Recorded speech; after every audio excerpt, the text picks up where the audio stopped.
gatos y sus aparatos podcast. Muy buenas, lo que sean. Yo soy Arturo Fernández. Y yo soy Ricardo Abad. Y esto es Gafotas, Cegatos y sus aparatos podcast. Gafotas de gatos y sus aparatos podcast. Bienvenidos al sexto episodio de nuestro podcast favorito. Pues hoy, ¿qué tal estás, Ricardo? ¿Cómo va esas grabaciones? Pues mira, Arturo, buenas lo que sea, como tú dices. Pues muy bien y muy contento de estar aquí otra vez grabando ya el episodio número 6. Parece mentira, hemos comenzado hace nada y ya llevamos 6 episodios. Y hoy muy contento porque vamos a volver a una temática que me encanta y sobre todo con un invitado que ha tenido mucho predicamento y que hemos recibido un feedback de la gente muy positivo. Y ha gustado mucho el primer episodio en torno a la inteligencia artificial, cuando estuvimos hablando de sus inicios en el pasado siglo XX a mediados hasta la IA generativa. Y bueno, y lo que en un principio pues simplemente un episodio probablemente se convierta en una serie y afortunadamente vamos a tener como colaborador experto a Alfonso Calvo para llevarla a cabo. Pues es un placer por mi parte el acompañaros en estos programas y en intentar poner un poco de sentido común en esta revolución de la inteligencia artificial. Eso es. Muchas gracias por estar otra vez con nosotros en este camino. Y efectivamente esto de la inteligencia artificial, pues yo creo que da para muchísimo, va a dar para muchos episodios. Es algo muy nuevo, muchas veces muy desconocido, muchas veces no se entiende bien. Y efectivamente hay que poner un poco de orden en todo esto. Exactamente. Nuestro episodio se va a llamar Quo Vadis, referente a la inteligencia artificial, es decir, a dónde vamos con la inteligencia artificial. Y esto lo va a determinar mucho todo lo que es la ética que se aplique, los sesgos, las restricciones, y de esto nos va a hablar Alfonso. Bueno, pues el principal problema que tenemos con la ética de la inteligencia artificial es que eso es un oxímoron. La inteligencia artificial no puede tener ética, porque tenemos la mala costumbre de antropomorfizar la inteligencia artificial y hacerla humana, pero la inteligencia artificial es un programa de ordenador. Los programas de ordenador no tienen ética, no tienen consciencia. Y entonces, ¿qué es lo que ocurre? Pues que intentamos trasladar mayoritariamente la percepción que los humanos tenemos de la ética en el ámbito de la inteligencia artificial. Y nada funciona, evidentemente, porque no puede ser así. Es decir, si tú no tienes una entidad consciente, no puedes desarrollar ética. Y la inteligencia artificial solo es consciente en las películas de Hollywood, donde la gente se inventa cosas. Pero un programa de ordenador no tiene conciencia. Eso no existe. Los programas de ordenador pueden ser precisos, pueden ser funcionales, pero desde luego conscientes no. A día de hoy no. Es posible que en el futuro pueda existir esto, pero a día de hoy no, ni nada que se le parezca. Entonces, ¿qué es lo que sucede? Pues que cuando al usar la inteligencia artificial le hacemos preguntas que resultan que pueden ser peligrosas para terceros, pues ¿qué ocurre? Pues que la inteligencia artificial en sus primeras implementaciones hace 2 años de IA generativa, pues el algoritmo generativo el objetivo es satisfacer a quien le hace la pregunta. Y aunque le preguntes una barbaridad, la IA la responde, porque el algoritmo es generativo, no es consciente del impacto de lo que está contando. No tiene conciencia. Entonces, claro, si tú le preguntas cómo hacer daño a una persona hace 2 años, pues él te responde. Pero claro, eso es una barbaridad. No se puede utilizar un programa de ordenador para hacer daño a las personas.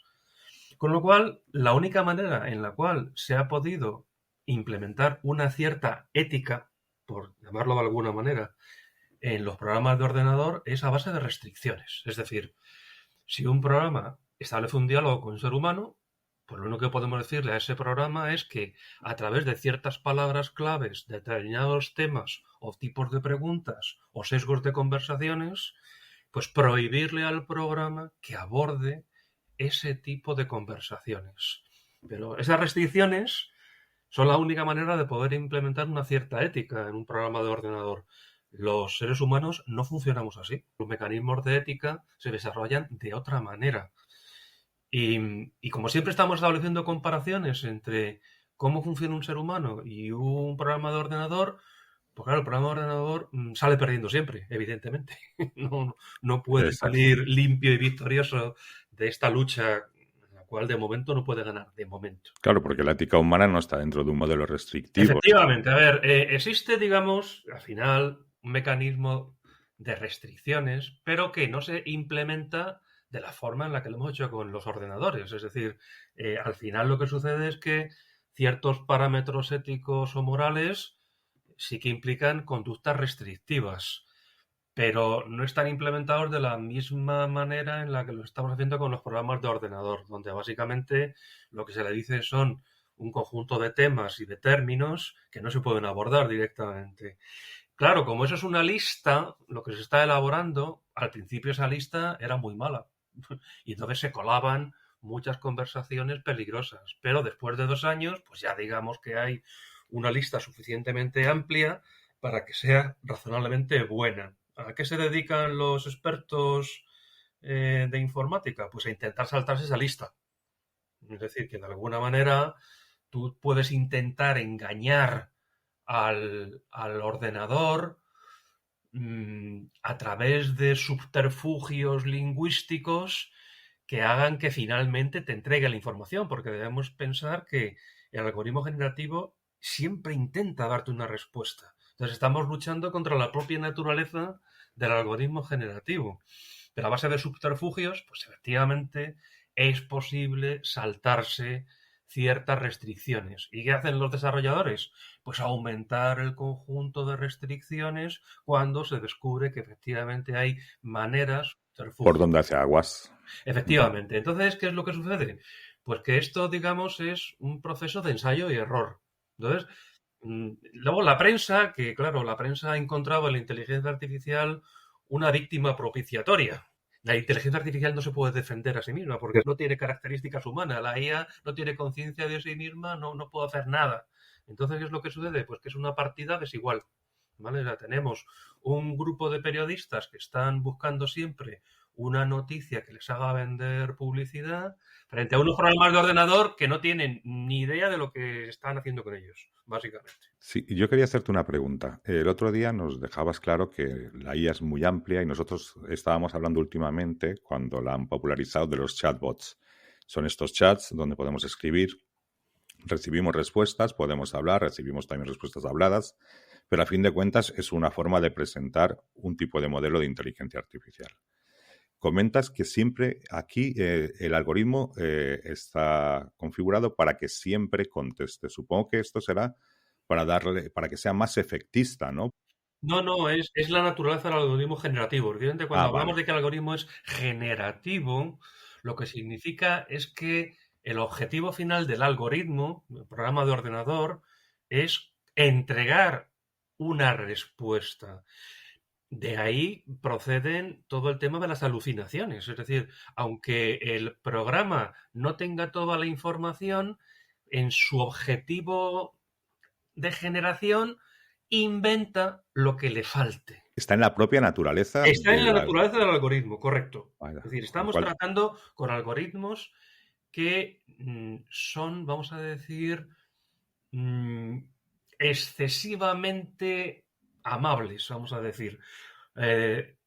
¿Por qué? Porque su naturaleza, la construcción es así. Es querer contentar a la persona que le hace la pregunta, es dejarte satisfecho, es buenista, es todo eso. Y eso no se puede cambiar, se puede restringir, pero no se puede cambiar. en este tipo de algoritmos, con lo En cual los generativos, en los tenemos un generativos. problema. Tenemos un problema, efectivamente. Tenemos un problema, ¿por qué? Porque el algoritmo no entiende de las intenciones de la persona con la cual dialoga. Y si la intención de la persona con la dialoga es una intención malvada, el algoritmo por sí mismo no es capaz de resolver eso. Entonces, las restricciones que le han establecido son las únicas que pueden salvar esa situación. No hay más. Claro, pero si este algoritmo, claro, no es capaz de evaluar las consecuencias que puede tener su respuesta, ¿Quién responde? Claro, no hay conciencia. Es decir, tú estás tratando con un programa de Ujú. ordenador que no tiene Claro, claro. conciencia. ¿Qué es lo que se ha conseguido en los últimos meses? Que tenga algo de memoria, Ujú. que ya es. Sí, que ya es mucho. Es decir, Sí, efectivamente. inicialmente no había ni memoria. Sí. Ya es mucho. Ahora por lo menos tiene memoria. ¿Eso qué significa?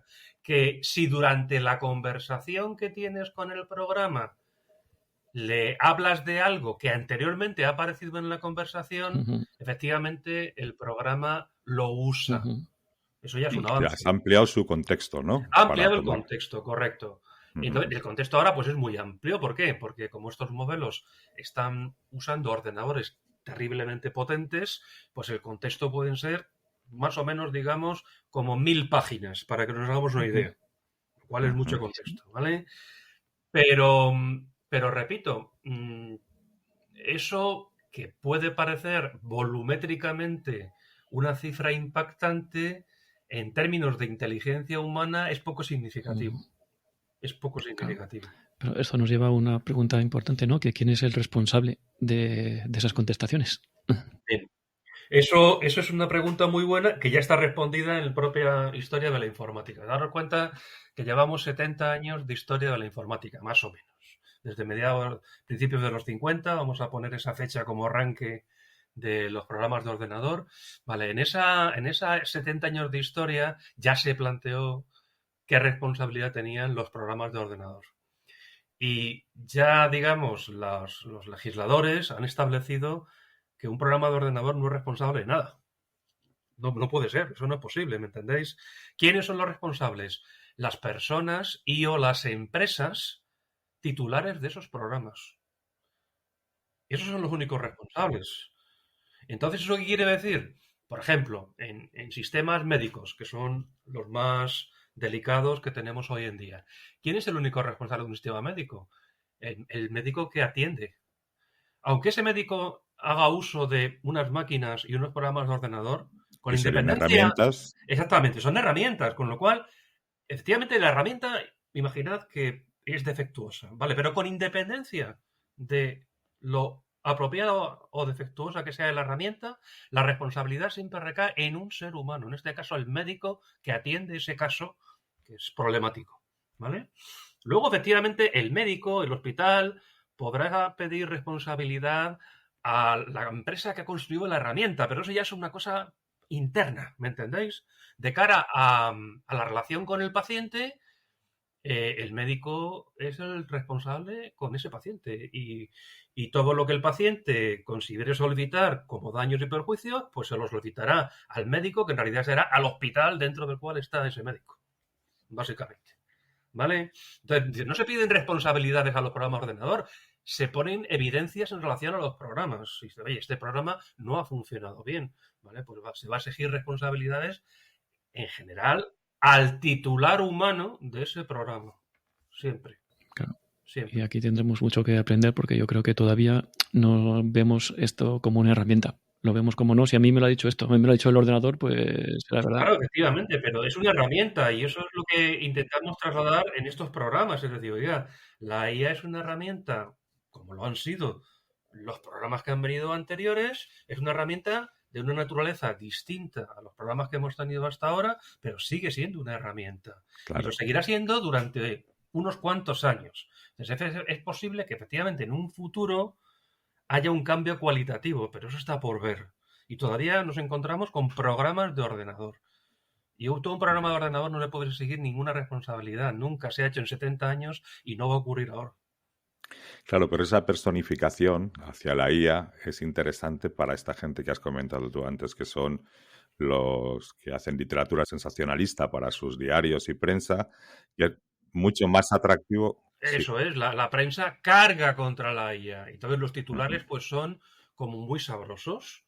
Y como que parece que la IA tiene una responsabilidad y se le ha de imputar. No, la IA es un programa de ordenador. Habrá que ver cómo se le ha planteado a la IA esa situación, porque eso ha sido un ser humano, no ha sido la IA por sí misma, ¿me entendéis? Y la IA ha dado una respuesta condicionada por lo que le ha planteado un ser humano. Y es posible que ese ser humano le haya planteado una trampa, no una situación convencional.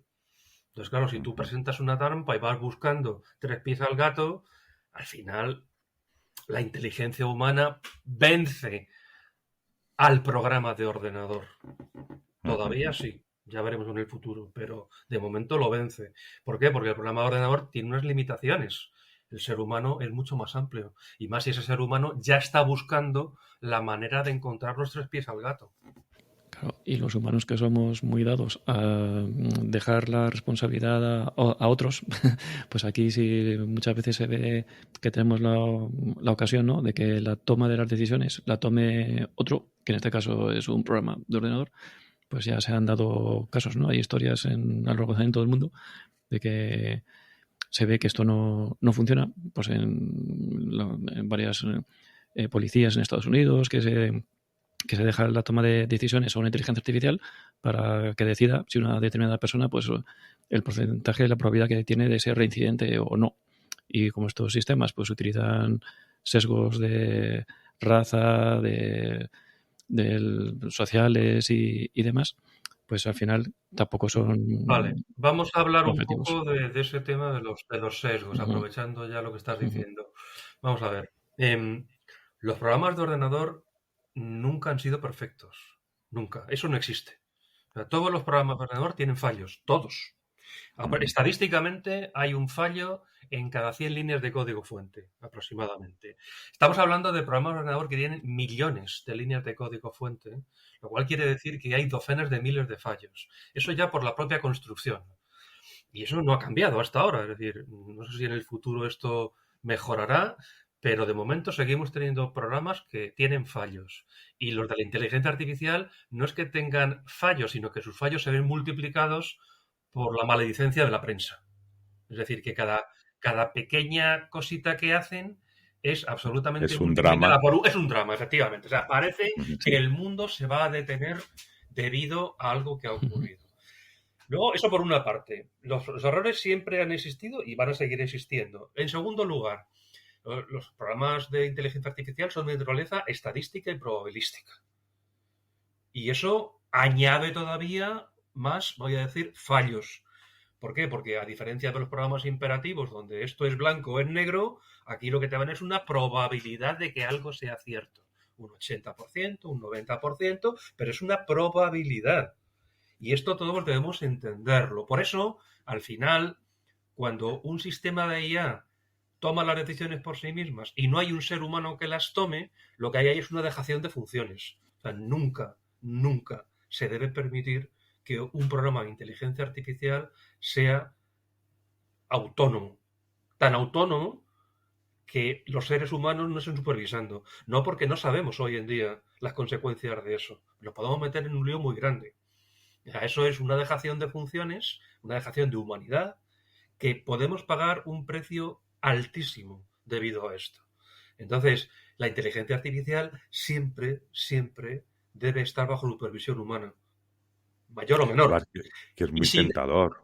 Sí, ¿no? Efectivamente, es muy tentador. ¿Por qué? Porque es muy cómodo, porque por la ley del mínimo esfuerzo, dice, si ya la IA me ha hecho este trabajo, me interesa no hacer más trabajo sobre esto. Correcto. Entonces, tú por el mínimo esfuerzo no lo revisas, ¿vale? Pero es que puede haber fallos en esa respuesta.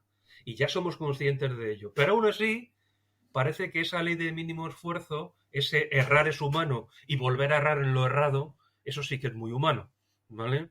Entonces, ¿qué es lo que sucede? Pues que todo lo que no se supervise de la IA es susceptible de meternos en un lío. Todo. Luego, lo que nos ahorremos en esfuerzo inicial, los seres humanos, lo tenemos que compensar en revisión muy precisa, porque hay que ser un experto para revisar lo que una IA te está diciendo. Porque si no ocurren cosas como, por ejemplo, que en un juicio en Navarra, un abogado presenta una serie de alegaciones y de documentación de casos jurídicos que, bueno, el juzgado se queda sorprendido de lo bien alegado que está, pero cuando se revisan los casos resulta que una de las leyes que se utilizan para alegar no es de la legislación española, es de la legislación colombiana. Bueno. No puede ser. Es decir, no se puede aceptar eso, pero claro, como todo parece tan perfecto, porque es un resultado de una IA, efectivamente, el abogado usó la IA, lo vio todo tan maravilloso, no lo revisó, pero claro, las otras partes, el señor juez y la parte contraria, sí que lo revisan. Entonces, claro, ha habido un apercibimiento a este abogado que ha corregido inmediatamente, ha reconocido el error y de momento no ha ido a más. Pero ya ha dejado un precedente en la legislación española, que hasta ahora existía este tipo de situación en otras legislaciones que había ocurrido, en primer lugar en Estados Unidos, pero como ahora ya la inteligencia artificial está al alcance de todos, y esto pues nos hace una reflexión adicional. Una cosa es que hagas el uso de la inteligencia artificial para, digamos, algo metafórico, que no es del mundo real. Por ejemplo, voy a hacer una poesía. Vale, perfecto. Voy a hacer una poesía. Nadie, digamos, va a sufrir nada por Sí. esa poesía, vamos a decir, entre Sí. comillas, ¿no?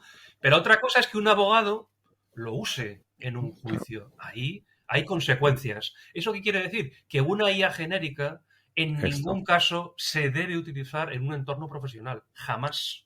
Claro, entonces, porque Jamás. aquí, generando un entorno personalizado con la legislación española, como sería un GPT, ahí no se podría salir, porque la Ahí, IA... por lo menos, ya no te sales, ¿me entiendes? Sabes que la IA que estás utilizando ha sido entrenada exclusivamente con la legislación española. ¿Y eso quién te lo garantiza? El fabricante de ese ejemplar de inteligencia artificial, que te va a cobrar una cantidad superior a la de una IA genérica por utilizar, pero a cambio te garantiza que hay un entrenamiento apropiado para un uso profesional.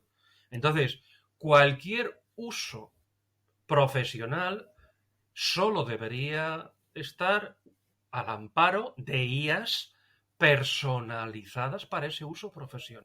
Claro, para minimizar o limitar los errores, pero no Efectivamente, para excluirlos de y todo. dices muy Es decir, bien. va a seguir Claro, habiendo. claro, es decir, recordar, los fallos Por siempre eso, van a por eso. existir, por favor, ¿vale? Es decir, no existen los programas de ordenador perfectos. Yo, de hecho, en mi trayectoria profesional, que llevo ya aquí prácticamente 40 años de trayectoria, solo ha habido una vez en la vida que me salió un programa perfecto. Una vez, ¿eh? Y creo que fue por casualidad, para poder decirlo. Decir, oye, hubo una vez que me salió un programa perfecto. De dos ¿Vale? líneas de código o así. Sin fisuras. Menos de 100 Eso es, líneas, sin pero duda.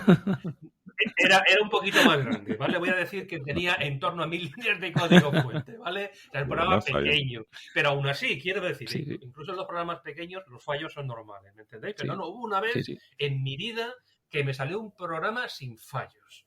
Y dije, ahí va, esto es inaudito. Y lo digo, Claro. es inaudito. Es decir, los programas de ordenador siempre, siempre tienen fallos. Siempre. ¿Me entendéis? El problema es que en el caso de la inteligencia artificial, lo que entendemos por fallos de un programa de ordenador se multiplica por millones. ¿Por qué? Pues porque hay unos medios de comunicación que les conviene usar este tipo de noticias y cualquier cosita pues se convierte en un drama. Dice, oye, es que resulta que un programa que reconoce rostros, reconoce bien los rostros de los blancos, pero no las personas de otras razas. Claro, normal. ¿Por qué? Porque ese programa ha sido entrenado ¿con qué? Con rostros de personas de raza blanca, nada más. Y todo lo que un programa de IA no ha sido entrenado, ¿cómo va a funcionar? Mal. Va a funcionar mal. Muy mal.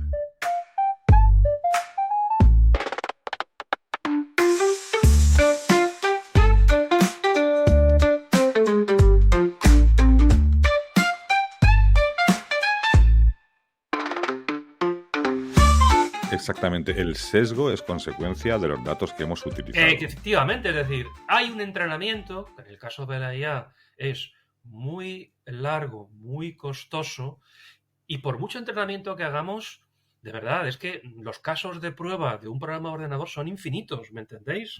Infinitos, es decir, no hay manera de poder cubrir todas las opciones a probar en un programa de ordenador. Y en inteligencia artificial, que además incorpora la parte estadística, pues peor todavía. Es decir, el panorama que nos encontramos es peor. Entonces, tenemos unos programas en su infancia, voy a decir, son la primera generaciones de programas de ordenador de inteligencia artificial puestas de cara al público y ya le estamos pidiendo un nivel de exigencia como si fueran programas que llevaran 30 o 40 años funcionando.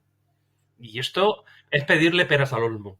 Porque esos 30 o 40 años de funcionamiento lo que conllevaría serían más casos, más pruebas de situaciones para entrenar el modelo, ¿no? Que sería la Eso propia es, experiencia de los usuarios, con lo cual el modelo iría aprendiendo correcto. cada Y, tiempo que... y tendría en cuenta más cosas. Ahora bien, debemos tener en cuenta que no se puede representar todo. Es decir, es que lo que no entendemos es que la casuística humana a día de hoy es demasiado compleja para los programas, incluso de inteligencia artificial generativa. Es decir, los programas de ordenador pueden resolver bien los casos más habituales, pero los casos excepcionales se resuelven mal. Esto se nota muy bien en los sistemas de los robotaxis, en los sistemas de tipo Tesla y similares. Es decir, los sistemas de conducción autónoma son un ejemplo muy claro de que un pequeño fallo en un programa de conducción autónoma tiene como consecuencia la pérdida de vida humana. Si tú estás circulando por carretera, pues normalmente el vehículo autónomo no tiene mucho problema. Pero cuando te metes en una ciudad, pensad en una ciudad como Madrid, que tiene un tráfico que yo defino como caótico, ¿vale? Que no es como Edimburgo, que son lugares más civilizados, donde la gente conduce de otra manera. No, en Madrid somos caóticos. Bueno, no te digo nada, yo recuerdo cuando estuve en el Cairo, casi, bueno, yo no conduje allí, ¿vale? Me prohibieron conducir. Usted es extranjero, no debe conducir en Cairo, ¿vale? O sea, ¿esto qué Bueno, quiere decir? o en Que, Roma. por ejemplo, ¿no? Yo recuerdo Sí, sí, todavía las plazas con los pasos de peatones en Roma, que aquello Sálvese quien era pueda. sí, sí. una convivencia entre los coches y los Sí, sí, peatones sí, sí. que yo me Sí, quedé absolutamente asombrado. Quiero decir que la inteligencia artificial está mal preparada para todo eso, ¿me entendéis? Está mal preparada. Son situaciones tan complejas y hay tantas que la atención a las excepciones puede hacer que la norma deje de ser atendida. Ese es el problema. Es decir, que si tú dices, tengo 100 situaciones normales y 40 situaciones excepcionales, dices, vale, voy a programar las 40 situaciones excepcionales, pero el esfuerzo computacional de atender esas 40 excepciones puede hacer que la norma deje de ser correctamente atendida. Y eso es mucho peor. Y un humano que no tiene todas las experiencias metidas, pero en cambio sí que tiene la capacidad de resolver en un segundo una situación límite. Pero hablamos de un cerebro que ha sido puesto a prueba durante millones de años. Es que no somos conscientes de esto. Es decir, el cerebro humano es el órgano más sofisticado de la creación a día de hoy. ¿Vale? A día de hoy, mientras que no encontremos vida en algún otro lugar, debemos entender que el cerebro humano es el culmen de la evolución. En la vida, digamos, no hay nada que se parezca a un cerebro humano. Ahora nosotros intentamos hacer pálidos reflejos a través de algo que llamamos IA generativa, pero eso es un pálido reflejo. Un cerebro humano es un ente absolutamente, de momento, inimitable. Parece que sí, que se puede imitar, pero es una apariencia. Realmente no hay parangón.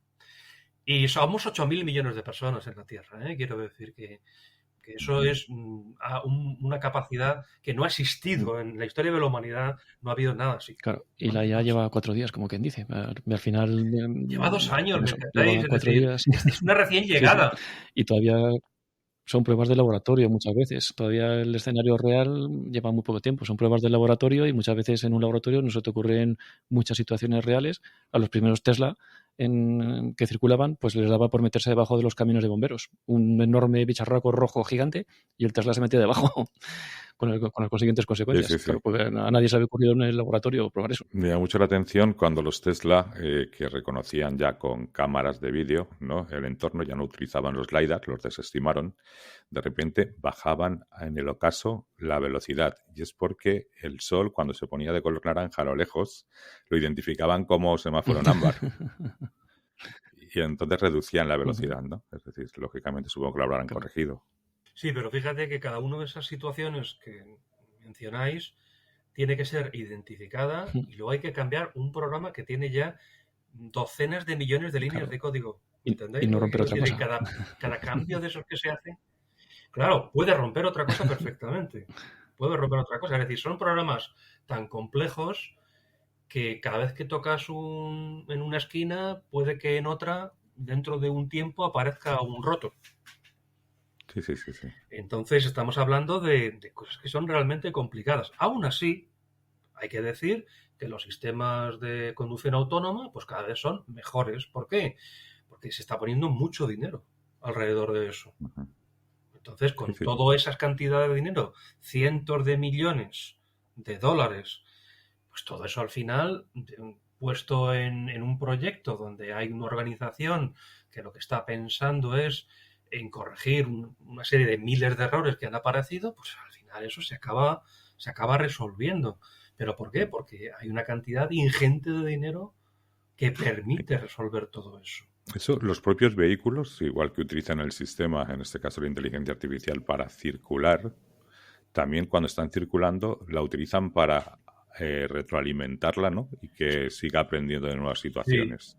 eso es así, es decir, el módulo de aprendizaje en un sistema de IA siempre existe, siempre. ¿Eso qué quiere decir? Que cada vez que nosotros usamos el chat GPT y le hacemos una pregunta, esa información entrena al propio chat GPT. Ujú. La que estamos siendo, digamos, probadores de una tecnología. Y como lo hemos adoptado de una manera tan intensa y tan furibunda, pues resulta que estamos consiguiendo que estos sistemas, pues cada mes sean cualitativamente distintos.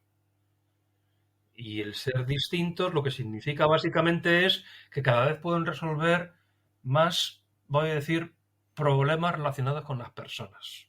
Pero es una responsabilidad nuestra, somos nosotros los responsables de eso. En ningún caso, en ningún caso, en ningún Ujú. caso, porque esto volvemos otra vez al tema jurídico, es decir, nosotros somos, vamos a decir, probadores, voy a decir, inconscientes, Sí. ¿vale? De esto.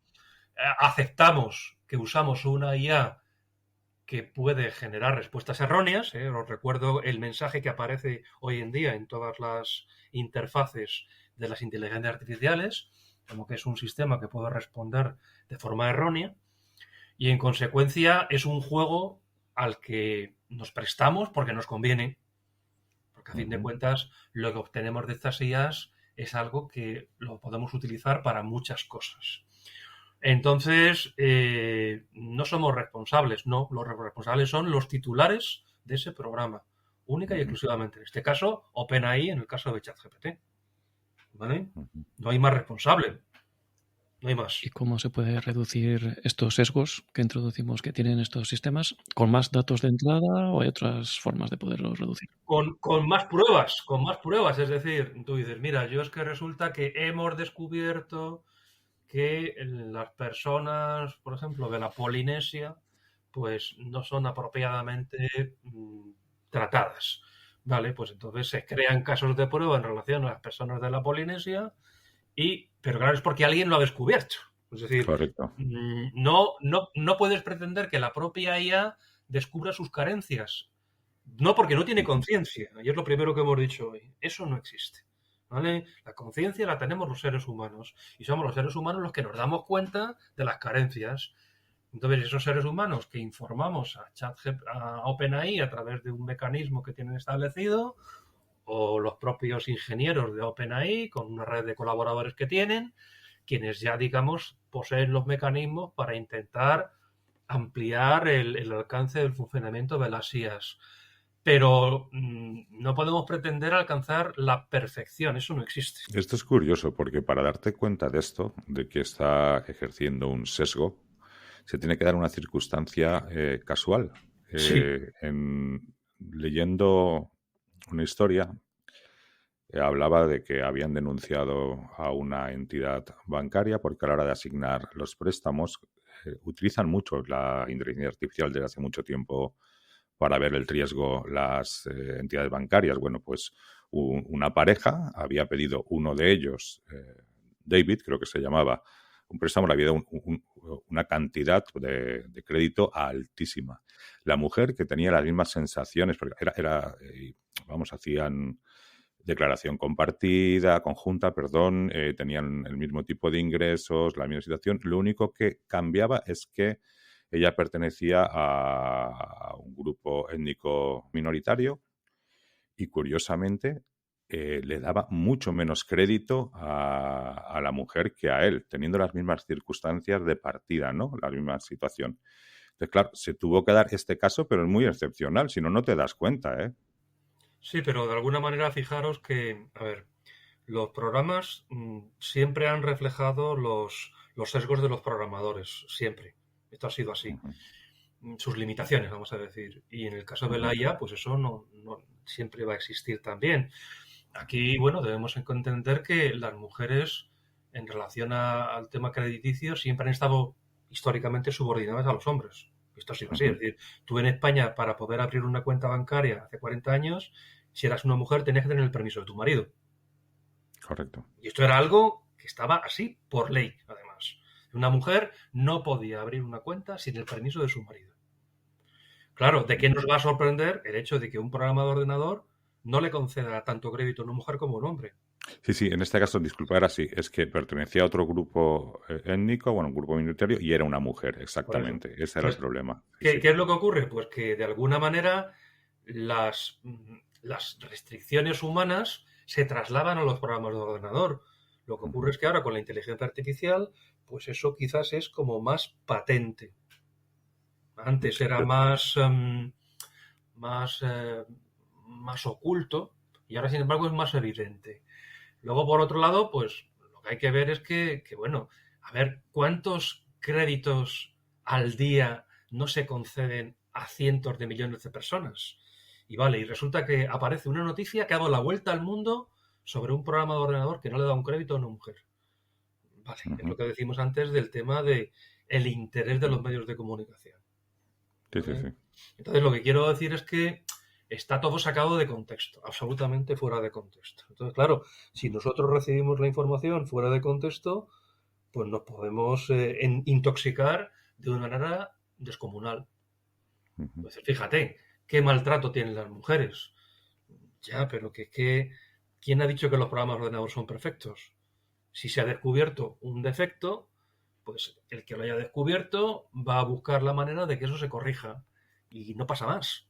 Quiero decir que los bancos quieren hacer negocio hoy en día tanto con hombres como con mujeres. Y la raza no les importa. Lo que les importa es el riesgo.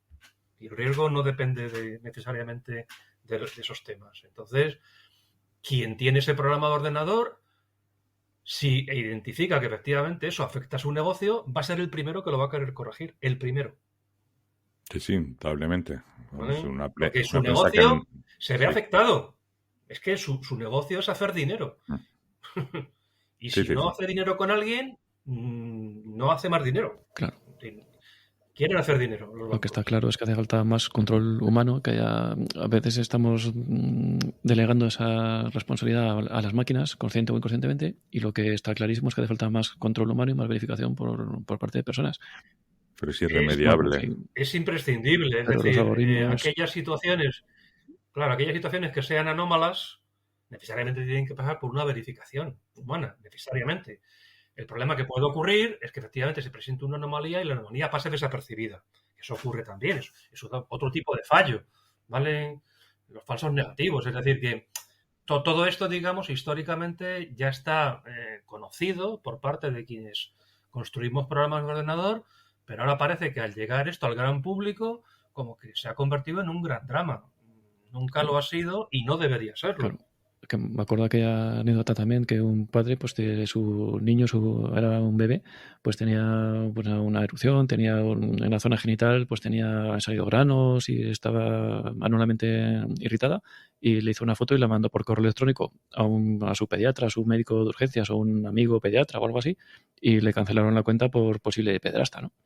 Entonces, pues a veces el algoritmo pues detecta lo que no es fuera de contexto, y pues a veces puede liar, y muchas veces no tenemos una persona además para que pueda comprobar estas situaciones, ¿no? Porque son tantos los datos que circulan que es imposible que haya personas que estén continuamente verificando cada situación particular. Efectivamente. Entonces, lo que debemos ser conscientes es que gracias a la IA tenemos unos avances que históricamente nunca hemos podido disponer de ellos, que van a cambiar nuestras vidas, para bien o para mal.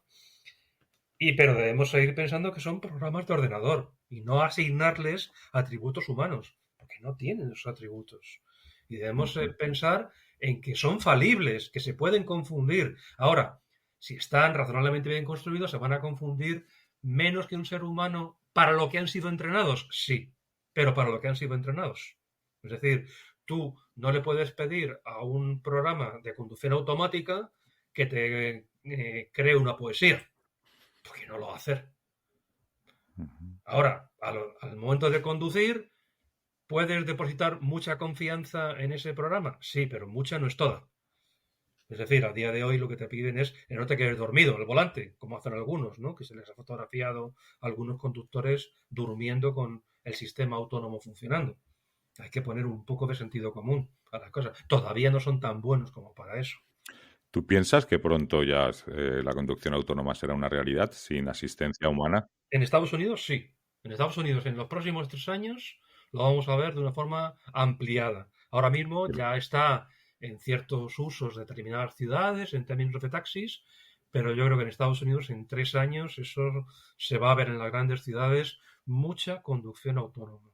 Y en Europa, ¿qué nos va a ocurrir? Pues que aunque no nos entusiasma, como tenemos que seguir la estela, pues bueno, se va a ver cositas, no tanto como en Estados Unidos. Pero allí, sin duda alguna, daros cuenta que Estados Unidos es un país que es 20 veces más grande que España. ¿No? Que hay que entender la geografía de un país así, o por ejemplo en Australia. Entonces, para que esa economía funcione, los vehículos tienen que moverse. Y tienen que moverse 24 horas al día. Entonces, para esas economías, los sistemas de transporte comerciales, y hablo de los comerciales, que sean autónomos, es una cuestión de supervivencia. Es necesario para una economía interconectada como la que tenemos hoy en día dar el salto a los sistemas autónomos.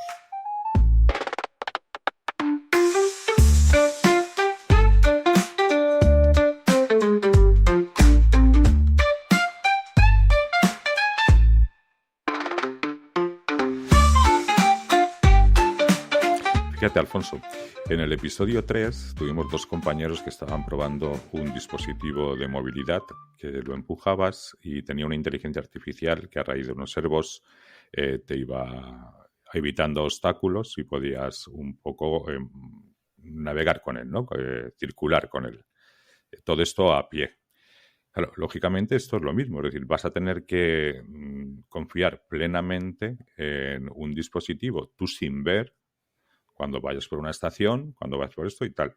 Tú piensas, ponte en el caso, si tú no vieras, tú hoy por hoy te fiarías de un dispositivo. No te queda más remedio que fiarte. ¿Por qué? Porque lo que te ofrece ese dispositivo es más de lo que tienes. Claro, la alternativa, mucho más. La alternativa es quedarte sentado, claro. La alternativa es, oye, me quedo como estoy. Ya, pero es que si te están ofreciendo otra posibilidad cualitativamente mejor, ¿cómo no te vas a ir hacia ella? Sí, no, yo estoy de acuerdo contigo. Entonces, no te queda más remedio que fiarte. Ahora, fiarte plenamente, hombre, mantén un poco de sentido común, ¿vale? Sí. Mantén un poco de sentido común, quiero decir. O sea, es igual que cuando vas con el coche, con el Maps, ¿no? Vale, tú vas viendo por dónde te lleva el coche, pero es que si ves algo raro, no le sigues la corriente, ¿vale? Es que hay calles que cambian de dirección y el Maps no lo sabe. Y ya, si yo veo una calle de prohibido el paso, me piso el freno, ¿vale? El Maps me está llevando por una calle de prohibido el paso, que resulta que ha cambiado por algún motivo y Maps no lo tiene actualizado. Vale, pues piso el freno. Es decir, voy prestando determinada atención a lo que la herramienta me va proporcionando. Luego, en este caso que me indicas, también algo de atención se podrá prestar, ¿o no? Pregunto. Sí, en todo caso, sí. Claro, es lo que quiero decir. Es decir, la inteligencia humana no va a desaparecer por la inteligencia artificial. Al contrario, debemos hacerla brillar, precisamente en las situaciones anómalas. Es donde hay que hacer brillar la inteligencia humana. Es ahí donde la artificial no llega todavía. Pero la humana sí. La humana sí. Muy bien. ¿Y qué ocurre cuando las restricciones que son buenas para favorecer a un colectivo, a un grupo, a una situación, a una circunstancia, afecta a otros colectivos. Sí, tenemos el caso, por ejemplo, de las personas ciegas, ¿no? Que Ujú. Por ejemplo. efectivamente la ley, digamos, europea, pues establece determinadas restricciones al uso del sistema de reconocimiento y eso, pues, claro, a las personas ciegas les convendría que en su contexto eso no se aplicara. Bueno, eso va a ser complicado de conseguir, desafortunadamente. No digo que no se pueda conseguir. Ahora tendréis que hacer, ese colectivo tendrá que hacer mucha presión. Tiene que hacer lobby. Y tiene que hacer lobby desde ya, necesariamente. ¿Vale? Porque es la única manera en la cual se concedan excepciones bajo un control muy estricto, que permita que ese colectivo pueda beneficiarse de algunos aspectos tecnológicos que en el mundo general no se pueden consentir. Entonces, yo la situación que veo para esta resolución es la siguiente. En el mundo va a haber muchas IAs comerciales. Es el caso de ChatGPT, como la más famosa a día de hoy. Pero aparte de las IAs comerciales, habrá IAs privadas. IAs privadas significa que solo un cierto colectivo de personas va a utilizar esa IA. Entonces, en el ámbito de las IAs privadas es donde veo una posibilidad para los colectivos que necesitan cosas que de otra manera no se van a conceder. Sí, porque vamos a explicar un poco el caso. El caso es que cualquier persona que pierde la vista o que no tiene vista, su anhelo es volver a recuperarla o por lo menos conseguir un poco más de autonomía y movilidad a base de tecnología y demás. Pero bueno, si es visión artificial y este es el momento, sería perfecto. Pues sí, estamos ya muy cerca de que hayan sistemas que sean capaces, si no de hacernos ver como una imagen gráfica, sí de describirnos y contarnos el entorno. ¿Qué ocurre aquí? Pues el problema que, bueno, que hay gente que dice que hay que poner limitación a las mediciones biométricas, con lo cual habría sitios donde no se podría describir caras por una cuestión de seguridad y privacidad, o que hay personas que por privacidad y porque no quieren que su imagen trascienda del plano real, entre comillas, al plano digital, no permiten ser grabadas. ¿Cuál es el gran problema? Que bueno, que una persona que va deambulando por la calle y pasa por al lado de una terraza y mira con sus ojos, no tiene ninguna limitación. ¿Qué ocurre? Que la inteligencia artificial hoy por hoy lo prohibiría todo. Es decir, ni lo que es público, que otro con sus ojos lo puede ver, pues le sería totalmente vedado a las personas ciegas por una legislación que está ahí y que debería modificarse. Más o menos es esto, ¿no? Sí, pero ahí digamos que lo que precisamente el modo de la IA privada es lo único que puede dar resolución a este tipo de situación que me describes. Pero a mí me parece muy injusto, Alfonso, no sé, Arturo, cómo lo verás tú. Es decir, nosotros, nuestro anhelo es la normalización y la estandarización de todo. Verdaderamente, cuando se están haciendo algoritmos y cuando se están poniendo normas y restricciones, hay que contemplar todas las circunstancias. Yo me gustaría sí tener, a lo mejor, el uso exclusivo para personas ciegas bien acreditadas de cualquier tecnología por algún tipo de identificador, aunque fuera biométrico, que yo le dijera a una inteligencia artificial que fuera a utilizar, es ciego, ¿no? O soy ciego, y pusiera un tipo de carnet o cualquier tipo de huella o algo de eso, y ella me abriera esta posibilidad, que tener que restringirme, porque de eso ya lo conocemos.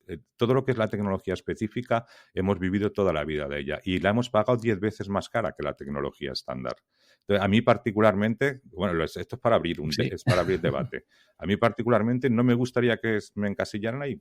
Preferiría utilizar lo que utiliza todo el mundo, pero también que me sirviera a mis necesidades. Claro. Que no son caprichosas. Pero además estás identificando ante ese sistema, además ya te estás identificando como una persona ciega. Entonces también eso, hasta qué punto también por privacidad, por tal, pues también es curioso, ¿no? Claro, yo creo que hemos avanzado tanto en la privacidad Que es complicado. que la impresión que tengo es que eso se vería como un retroceso. Claro.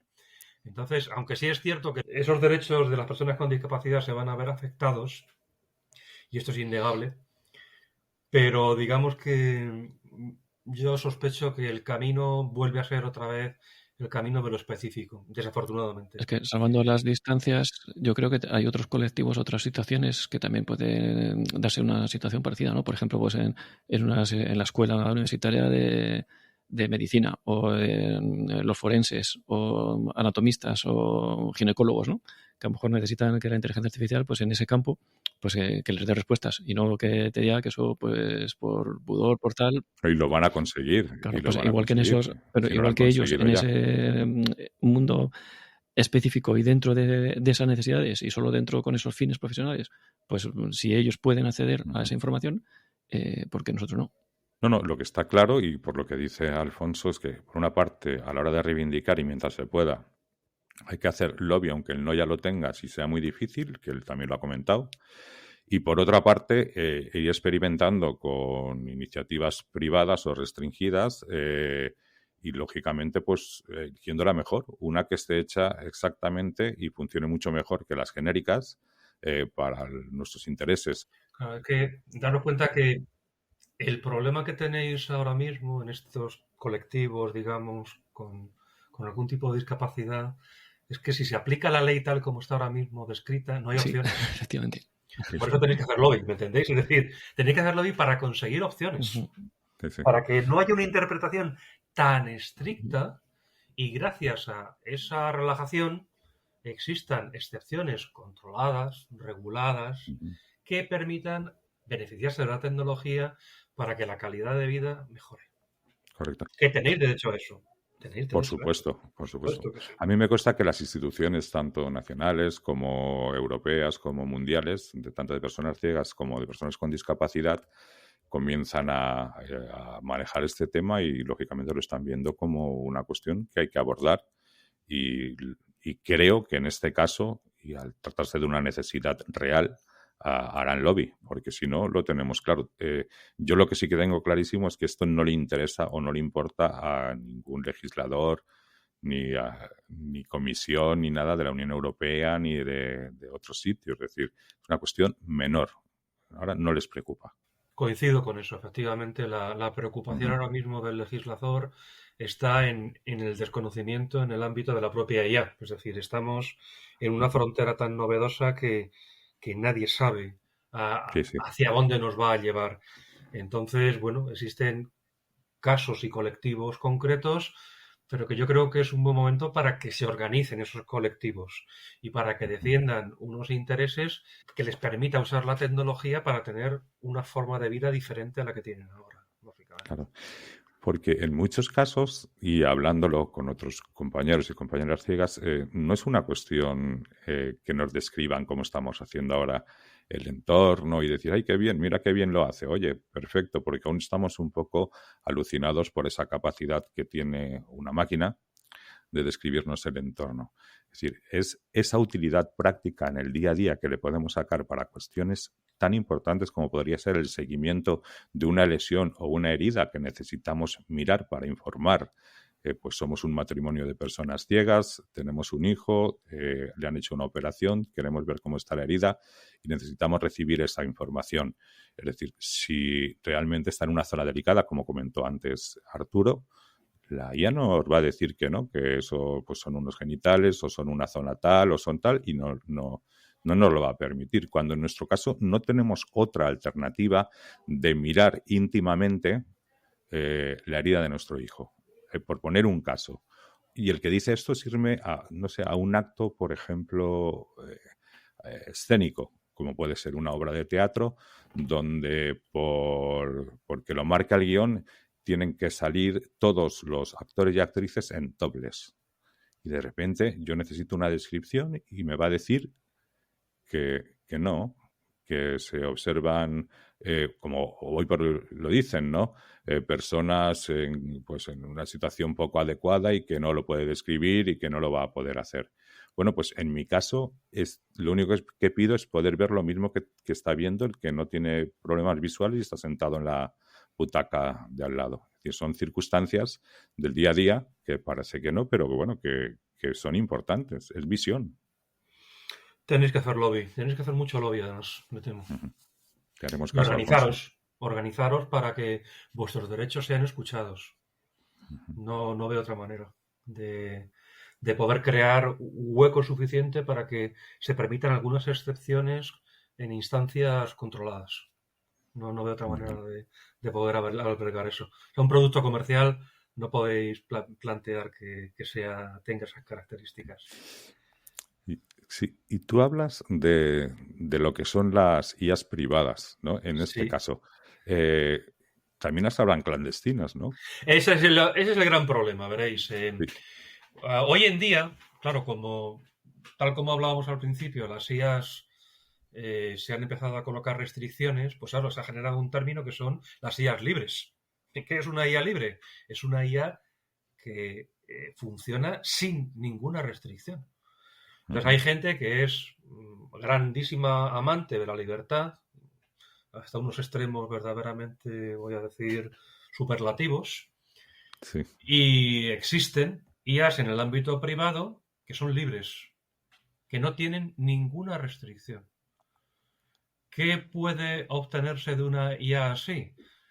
Pues si se usa para bien, alguien va a resultar beneficiado, pero si alguien la usa para mal, puede hacer mucho daño a través de las recomendaciones que ofrezca a seres humanos que las lleven a la práctica. Entonces, claro, si pensamos en un colectivo de personas malvadas, ¿qué pueden realizar con una IA libre? Pues cosas terribles. Cosas terribles.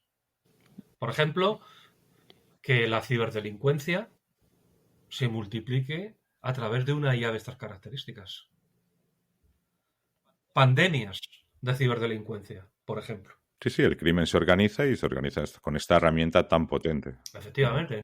Y que le pone puertas al campo, ¿no? Sí, o sea, los cuerpos y fuerzas de seguridad del Estado, policía, guardia civil y en general las policías del mundo, pues tienen un inmenso reto para ver cómo van a poder hacer frente a todo este tipo de actividad delictiva basado en IAs libres. Claro.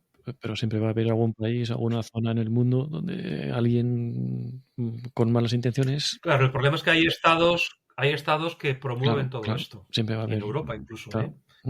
Hay estados europeos que promueven esto. ¿Y qué haces con Sí. eso? Sabéis que uno de los lugares donde más ciberdelincuencia se produce es en Estados Unidos, la cuna de la libertad. Claro. ¿Y cómo restringes eso? Porque algo que es un servicio que va a través de Internet. A día de hoy no se ha podido restringir porque los estados tienen intereses puestos y si hasta ahora no se ha podido, malamente se va a poder conseguir en el Pues sí. futuro. Claro. Pero entonces, esto que, por ejemplo, Meta dice que ha liberado, y es verdad que es así, una Llama 3.2 para ejecutarla en local, ¿vale? Que es una inteligencia artificial que ocupa 23 gigabytes. No sé si con el corpus y tal. ¿Aquí ya irían incluidas las restricciones o a ti te estarían...? No. Ahí no están, ¿no? No. Claro, ese es el problema. Que con lo cual te han dado una bestia por domar. Te han dado una bestia, correcto. De hecho, ya hay delincuentes usando llama. Ya hay delincuentes usando llama. Es decir, el problema es que son bestias pardas que, interconectadas con el mundo real, pueden dar una serie de problemas masivos, por eso hablo de pandemias digitales, que pueden causar enormes problemas a la sociedad actual. Enormes problemas.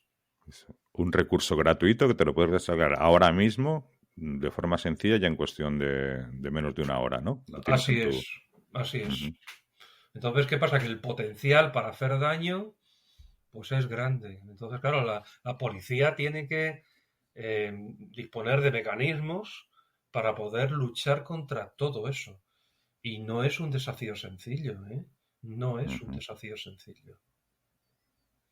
Claro, el otro día nos comentabas que la policía siempre va por detrás del crimen, ¿no? A ver, los malvados siempre van por delante. Recordad que siempre tienen la iniciativa. O sea, si un ladrón va a entrar en una casa, el que tiene la iniciativa de entrar en la casa es el ladrón, no el dueño, ¿me entendéis? Es decir, el malvado siempre tiene la intención inicial y el que recibe esa acción no sabe nada.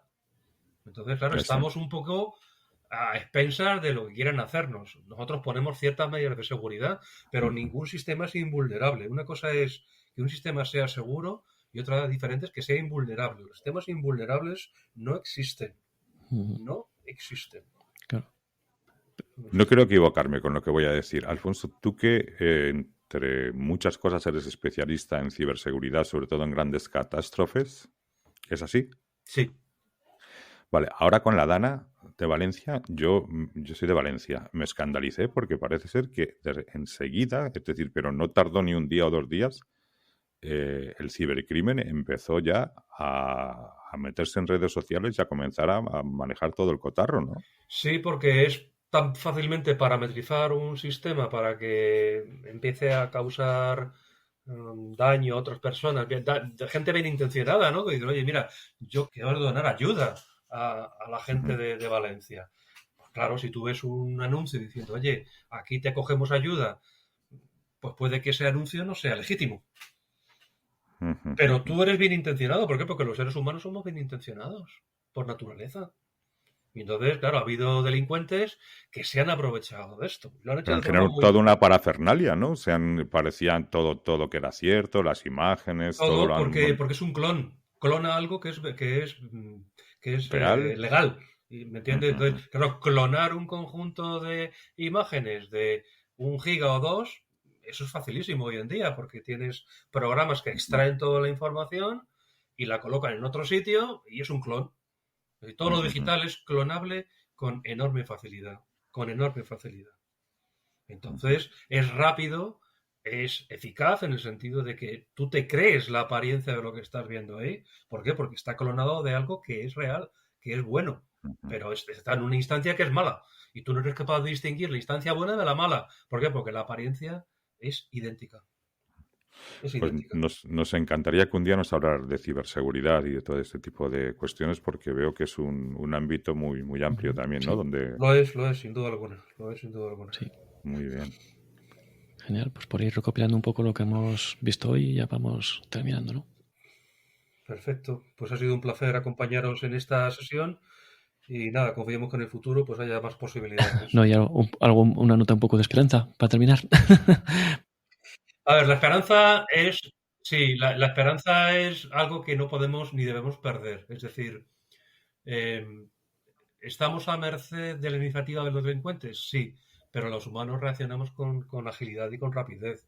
Es decir, el mundo sigue funcionando, ¿vale? Pese a todas las dificultades que existen, pues los seres humanos encontramos maneras de ir mitigando los problemas y resolviéndolos en la medida que podemos. Es decir, la calidad de vida que tenemos hoy en día en el mundo occidental no existía hace 80 años. Recordad cómo vivíamos hace 80 años en España, de vuestros abuelos, que os hayan contado, la pobreza y la miseria que había. Era terrible, ¿vale? Entonces, estamos bien. Ahora, ¿debemos prepararnos para las nuevas amenazas? Sí. ¿Y debemos ser conscientes de ellas? Sí. ¿Y debemos luchar todos codo a codo para que no prosperen? Sí. Eso es. Muy bien.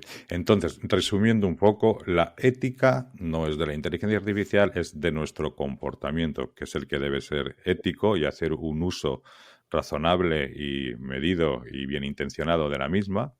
Esto es así, ¿no? Luego, que todo lo que ocurra no es culpa de la IA, es decir, somos nosotros. Somos los humanos quienes hemos manipulado a la IA, porque es que la IA es un programa de ordenador, pero ¿de qué estáis culpando a un programa de ordenador? La IA es tecnología y como tecnología que es una herramienta. Una herramienta. Y nosotros somos los responsables de un buen uso de esa herramienta. Eso es así. Luego que las restricciones nos protegen, pero también nos pueden perjudicar, y con lo cual hay que reivindicar y luchar también por ellas cuando la causa que queremos obtener es positiva, buena. Y bueno, básicamente esto es lo que hemos tratado en todo este episodio. Y que hay esperanza, pero la debemos construir también, ¿vale? Es decir, debemos construir esa esperanza bajo las nuevas circunstancias que se nos están abriendo. Correcto. Sí, y que hace falta pues lobbies de partes, de grupos pues minoritarios que actualmente no se tienen en cuenta, porque ahora mismo se está creando, ¿no?, un poco la legislación al respecto de todo esto, y claro, al principio pues la legislación es muy genérica y se tiene en cuenta pues a la inmensa mayoría de la población, ¿no? Pero a los grupos pues minoritarios inicialmente pues no se tienen en cuenta, y ahora es el momento también de intentar estar ahí, asomar la cabeza para que de también, reivindicar eso es, vuestra y se tenga situación en cuenta. y de ver las maneras de que la tecnología os Eso ayude. es. Por supuesto. Pues Alfonso, mil gracias. Un placer. Pues muchas gracias, Igualmente. Hasta otra ocasión y entonces. seguimos escuchándonos y teniendo estas tertulias tan entretenidas y tan interesantes. Sí, que aprendemos y nos divertimos. Muy entretenido, muy bien.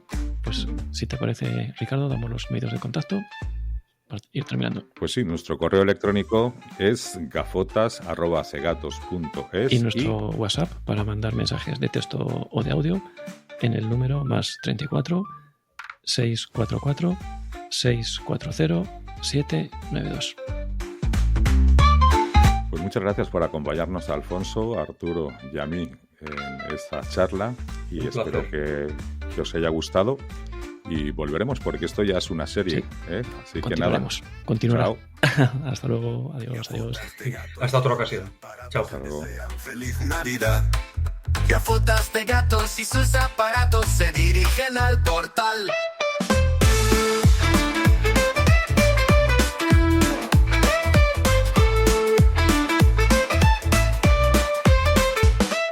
Gafotas de gatos y sus aparatos te desean felicidad.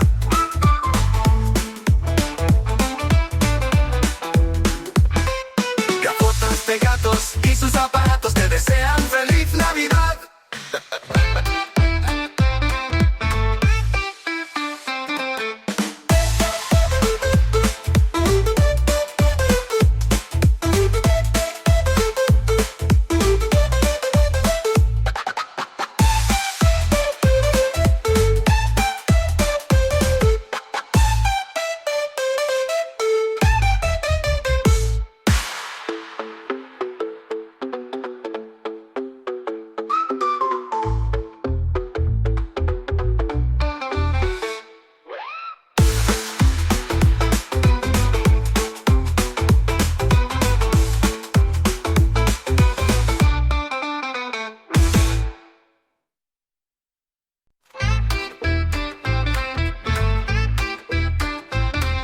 Gafotas de gatos y sus aparatos te desean feliz Navidad.